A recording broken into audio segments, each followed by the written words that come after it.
जय हिंद दोस्तों। फिर कुछ मुद्दे लेके आपके सामने। क्या है तो कोरोना को लेके बहुत सोच सोशल मीडिया में भी हम लोगों में दिखने में आता है, डॉक्टर से भी हम लोगों को सुनने में आता है। तो इसमें से सोच एक अलग चीज होता है और साइंस और एक अलग चीज होता है। सोच उसके लिए हम बाद में बोलेंगे, मगर पहले देखते हैं साइंस क्या बोलता है। साइंस के हिसाब में देखेंगे तो बहुत डॉक्टर्स और बहुत अलग अलग इंस्टीट्यूशंस कुछ अलग अलग इसके ऊपर अपना राय रखे हुए हैं। कुछ साइंटिस्ट भी है, कुछ इंस्टीट्यूशंस भी है। तो साइंटिस्ट की बात करेंगे तो दो साइंटिस्ट का WHO और ये जो पेंडेमिक कोविड-19 है इसके ऊपर कुछ राय उन लोगों ने रखा। मैंने 2 स्क्रीनशॉट दे के रखा, अब गौर से देखना। इन स्क्रीनशॉट में आप गूगल में जाके सर्च करोगे तो वो आपको मिलेगा, तो आप जाके उस लिंक में जाके उसको पढ़ो। तो हम लोग जाते हैं WHO के ऊपर। WHO वर्ल्ड हेल्थ ऑर्गेनाइजेशन पहले से बोल के आया हुआ है, जो पेंडेमिक है घर में रहो। तो ये यूनाइटेड नेशन ने भी बोला, जो ये बात जो घर में रहने का जो पेंडेमिक है, जो ये सब जो पूरा स्ट्रक्चर है ये कैसे चलेगा, ये कोविड के 19 के दौर में हम लोगों को कैसे जाना पड़ेगा, ये पूरा गाइडलाइंस था WHO का। तो WHO और WHO के ऊपर दिया हुआ कुछ विचार ये है कोविड के ऊपर। तो कोविड-19 इतने दिन हम लोगों ने पार कर दिया इसके साथ, तो हमें भी जानना चाहिए क्या है ये कोविड-19। अनलॉक फेज 1 शुरू हो गया गवर्नमेंट के हिसाब में। अनलॉक फेज 1 के धीरे धीरे सब खुलने लगेगा, ये गवर्नमेंट का हिसाब है। तो मैं उसमें नहीं जा रहा हूँ, जो बात मैं आपसे करने आया हूँ। ऐसे में दोस्तों, मैं तो बायोलॉजी का स्टूडेंट नहीं हूँ और इसके बारे में बहुत कम ही जानता हूँ, मगर साइंस का कुछ आंकड़े है जो बोलता है ये जो कोविड-19 वायरस है ये RNA स्ट्रक्चर वायरस है। ये क्या है ये RNA स्ट्रक्चर? ये हम लोगों को जानना बहुत ज़रूरी है। जब पूरा देश में, पूरा विश्व में सब इस वायरस का वैक्सीन ढूंढ रहे हैं, उस वक्त हम लोगों को भी सोचना चाहिए ये कौन सा मेडिसिन आएगा या आ रहा है, ये कैसे हम लोग बचेंगे।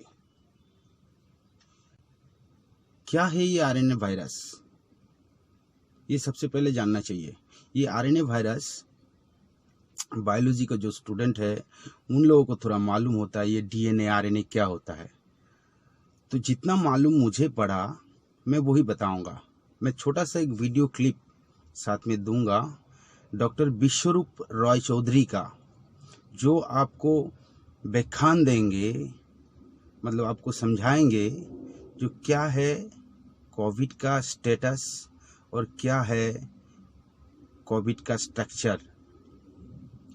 तो दूसरे कुछ माने ना माने, हम लोगों को कम से कम साइंस तो मानना पड़ेगा। साइंस क्या बोलता है, चलिए देखते हैं विश्वरूप रॉय चौधरी जी क्या बोलते हैं। और आप समझ सकते हैं कि कोरोना वायरस अब तक कम से कम 13-14 बार ऑलरेडी म्यूटेट हो चुका है।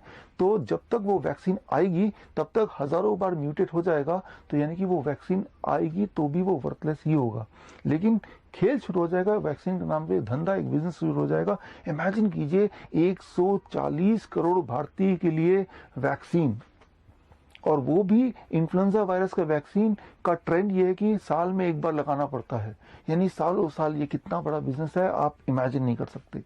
जबकि RNA वायरस के वैक्सीन बनते नहीं है, बन नहीं सकते। इसका मैं एक उदाहरण दूंगा, याद कीजिए 1984 में पहली बार HIV वायरस की बात हुई। HIV वायरस अभी 36 ईयर हो गए, HIV वायरस का कोई वैक्सीन क्यों नहीं आया? सिंपल सा कारण है, HIV भी एक RNA वायरस है। तो मैं ये बोलना चाहता हूं कि RNA वायरस, खासतौर पे इन्फ्लुएंजा वाले RNA वायरस के वैक्सीन नहीं बन सकते, कारण आपके सामने है। तो कोरोना से ना तो देश को कोई खतरा है, ना ही आपको कोई खतरा है। कोरोना तो एक मामूली फ्लू है। आपको फ्लू से जितना खतरा होता है, जो कि हर साल आपने झेला है, उतना ही खतरा कोरोना से है। ये बात मैं आपको बताता आया हूं पिछले 5 महीने में अपनी अलग अलग वीडियोस के माध्यम से। इन बातों की सारी प्रूफ अगर आपको चाहिए तो स्क्रीन पे दिए हुए लिंक में जाके मेरी किताब corona the scandal of the millennium में जाके आप देख सकते। ये तो फार्मास्यूटिकल और बायोलॉजिकल हिसाब है, वो मुझे समझ में कम आता है, वो हम साइड में रखें, मगर इतना बात समझ में आ गया। ठीक है, तो इसका मतलब कब आएगा इसका वैक्सीन, इसका कोई हिसाब नहीं है। तो मुद्दा क्या है? मुद्दा है जो भाई, ये जो वायरस के आने के नाम पर या वायरस आया है उसके हिसाब से आप लोग, मैं और आप जो मिडिल क्लास फैमिली ने दुनिया में क्या देखा, भारत के नेता लोगों को क्या समझा, इस मुद्दे में आते हैं हम लोग। मुद्दा ये है, हर कोई नेता बोलता है मैं आपके लिए काम करूंगा, आपका सेवा करूंगा, आपका। कोई भी नेता जो बात अपने मुंह से बोलता है, या कोई भी पार्टी, नेता बोल रहा है इसका मतलब उसका पार्टी बोल रहा है, उसका पार्टी बोल रहा है मतलब उसका नेता बोल रहा है। तो कोई भी नेता किसी भी पार्टी का सब बोलते हैं हम सेवा देने आए हैं। अरे भाई, तुम सेवा देने जब आया तो पैसे किस बात का लेते हो, सैलरी किस बात का ले रहे हो? पहले भी मैंने वीडियो में बोला कि आप लोग अगर सेवा दे रहे हो तो पैसे क्यों ले रहे हो? सेवा है ना, आपको सब कुछ फ्री में मिलता है, तो सैलरी बंद कर दो, मत लो सैलरी। और दूसरी बात, सेवा बोलते हो, पैसा भी लेते हो, और ऊपर से लोगों को झूठ भी बोलते हो। क्यों बोलो तो? क्यों बोल रहा हूँ, पूरा लॉकडाउन में ना हम लोगों ने तो आप लोगों को देख लिया। आप लोग हम लोगों के लिए क्या करोगे वो तो हमको मालूम है, छोड़ दो वो बात, ठीक है। मगर हर इलेक्शन के टाइम पर आप लोग एक मैनिफेस्टो निकालते हो, मैं ये करूँगा, मैं वो करूँगा। मगर आज तक जितने लोगों ने, जितने दलों ने, जितने नेताओं ने जितनी बात बोला, उसका आधा भी काम नहीं किया। इसलिए मैं बोलता हूँ, आप नेता हो ना, आप सेवा के लिए आए हो, तब सेवा जब देना है तो अगले बार इलेक्शन का पहले अपने दल को बोलो, अपने पॉलिटिकल पूरा जो लोग हैं उन लोगों को बोलो, जो हम लोग जो बात जनता से करेंगे, जो बात हम लोग जनता को बोलेंगे, वो सिर्फ हम मुंह से नहीं बोलेंगे, उसको हम सुप्रीम कोर्ट और इलेक्शन कमीशन के सामने भी रखेंगे। इससे क्या होगा, हम लोग भी समझेंगे जो आप लोग जो बात बोल रहे हो वो सच बोल रहे हो। क्योंकि अभी तो पूरा देखा, ये 2 दिन पहले का ही हिसाब है, अभी तक हिसाब बंद नहीं हुआ। अनलॉक फेज 1 चल रहा है, हिसाब अभी बंद नहीं हुआ। अभी आप लोगों का हिसाब सब लोग देख रहे हैं, पूरा भारत देख रहा है। हम आप लोगों को वोट दे रहे हैं, आप किसी के भी सरकार के हो, हम आपको वोट इसलिए देते हैं क्योंकि आप हमारा अधिकार रखोगे। हम इसलिए नहीं वोट देते कि हाँ आप लोग हमारा अधिकार को लेके खेले। हाँ, मैं उस पॉलिटिशियन को बोल रहा हूँ जो लोगों का अधिकार को लेके खेलता है। कैसे खेलता है? झूठ बोल के। क्या सेवा दे रहे हो? सेवा आप दे रहे हो। आपको एक बात बोले, आज तक पूरा इंडिया में एक नेशनल लैंग्वेज नहीं है, मतलब भाषा, समझ में आता है ना, भाषा। कोई एक भाषा नहीं है जिसको हम नेशनल बोल सकते हैं, जिस भाषा को लेके पूरा इंडिया के हर लोग एक दूसरे को बोल सकते हैं, क्योंकि आप लोगों ने नहीं चाहा। ये है आप लोगों का सेवा। सेवा का ऐसे बहुत मुद्दा है, एक छोटा छोटा मुद्दा बोलूंगा मैं तो आपका दिमाग सही नहीं रहेगा। ऐसे बहुत मुद्दे हैं मेरे पास, ठीक है। और एक चीज देखिए, सरकार ने कुछ पैसे दिए गरीबों को नाम पर, देश को चलाने के नाम पर कुछ पैसे आए हुए हैं, तो सरकार ने उस पैसे का क्या स्ट्रक्चर बनाया उसका सुनेंगे। कैसे कैसे उन्होंने स्ट्रक्चर लगाया, इसका सिर्फ एक मुद्दा हम लोग देखेंगे। वीडियो आप लोग देख लो, फिर मैं बात करता हूं। To give the middle income group, and that too the lowest strata of the middle income group, who get only 6 lakhs to 18 lakhs annual income. So they are probably above poverty line, all right, and slightly over that, but clearly the middle class, the lowest rung of middle class, who are up to 6 to 18 lakhs only annual income. For them, there is a credit-linked subsidy scheme which was introduced by Government of India in May 2017. जो पैसे relief fund में आया या जो पैसा भी government में relief fund ने दिया, उसमें कुछ पैसे जो मिडिल क्लास फैमिली को दिया जाएगा। मिडिल क्लास फैमिली क्या मैडम, आपने भी मिडिल क्लास फैमिली का मतलब क्या समझा? 6 लाख से 18 लाख सोचिए। इसका मतलब होता है महीने में 50,000। अरे बाप रे, इतना पैसा तो कितने लोग कमाते तो दूसरी बात छोड़िए, किन किन को मिलता है। मतलब 50,000 महीने में इनकम करने के लिए कितने तक पढ़ाई करना पड़ेगा या बिजनेस कितने दूर तक लेके जाना पड़ेगा, उसके बाद ही आप 50,000 महीने में कमा सकते हो। तो मैडम, मिडिल क्लास फैमिली का आपके जानकारी के लिए बोल देता हूँ, मिडिल क्लास फैमिली का इनकम 6 से 18 लाख तक नहीं है। ये गलत है, ये आंकड़ा गलत है। जो भी है आप लोगों ने उसका हिसाब लगाया, किसको मिलने वाला है नहीं मालूम।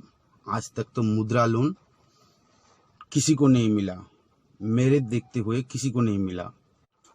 आपने बोला मुद्रा शिशु लोन में 10 से 50,000 रुपये मिलेगा। ये मुद्रा लोन किसको मिला नहीं मालूम। तो पूरा मेरे एरिया में, मैं कलकत्ता में रहता हूँ, मध्यम ग्राम बोल के एक जगह है, तो टोटल उस एरिया में बहुत लोगों ने, मेरे जान पहचान में बहुत लोगों ने बोला था, मगर ये मुद्रा लोन किसी को मिला बोल के मुझे नहीं मालूम। या मेरे कॉन्टैक्ट्स में भारत में बहुत जगह से बहुत लोग हैं, बहुत डिस्ट्रिक्ट से बहुत लोग हैं, उन्होंने किसी ने आज तक नहीं बोला किसी को मुद्रा लोन मिला है या मिल रहा है करके। बैंक में जाओगे तो आपको फॉर्म ही नहीं मिलेगा। ऐसा भी देखा मैंने खुद देखा, कि वो बात तो दूसरी है। तो लॉकडाउन में लोगों को ठीक से खाना नहीं मिला। पूरा लॉकडाउन में लोग अपने घर ठीक से जा नहीं पाया। क्या किया आपने लोगों ने? अब कोई सी भी सरकार हो, क्या किया आप लोगों ने? एक तो अगर कुछ किया तो मुझे एक ही बंदा दिखा, वो है हमारी देश का एक एक्टर जिसका नाम है सोनू सूद। उनको तो सलाम ठोकते हैं, उन्होंने जो काम किया उसको सलाम ठोकते। गवर्नमेंट इतना भी नहीं कर पाया। हम लोगों को दिख रहा है सब, ऐसा नहीं हम लोग नहीं दिख रहे हैं, हम लोग देख रहे हैं आपका सेवा, हम लोग देख रहे हैं क्या सेवा आप लोग दे रहे हो।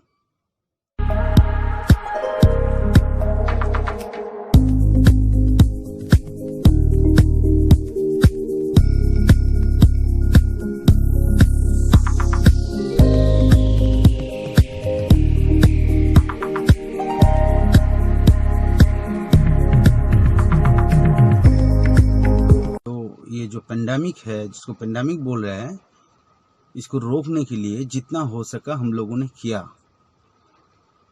मगर आप लोग एक बात बोलते हो तो उसका कुछ वैल्यू रहना चाहिए या नहीं चाहिए? आप लोग एक बात जरूर सोचना, आप लोग अभी जो आप लोग कर रहे हो, इसका हिसाब अब जनता आपसे लेगी। वो जो जगह पे आप बैठे हो, वो जगह सेवा करने का जगह है। पहली बात तो आप लोग सैलरी लेना बंद करो, आप लोग सैलरी लेना बंद करो, क्योंकि ये सेवा है। और नहीं तो आप लोग सेवा बोलना बंद करो।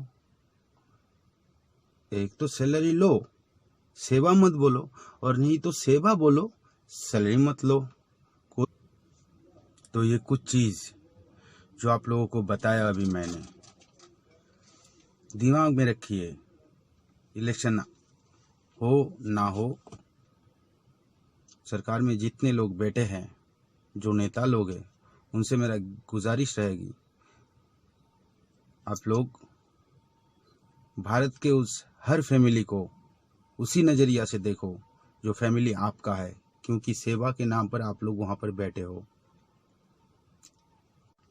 मैं तो एज ए मानव अधिकार कर्मी मैं तो बोलता रहता हूँ, मैं बोलूँगा भी।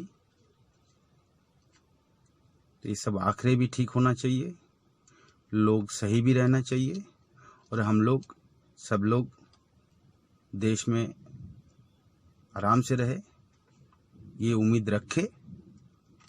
आज के लिए जय हिंद।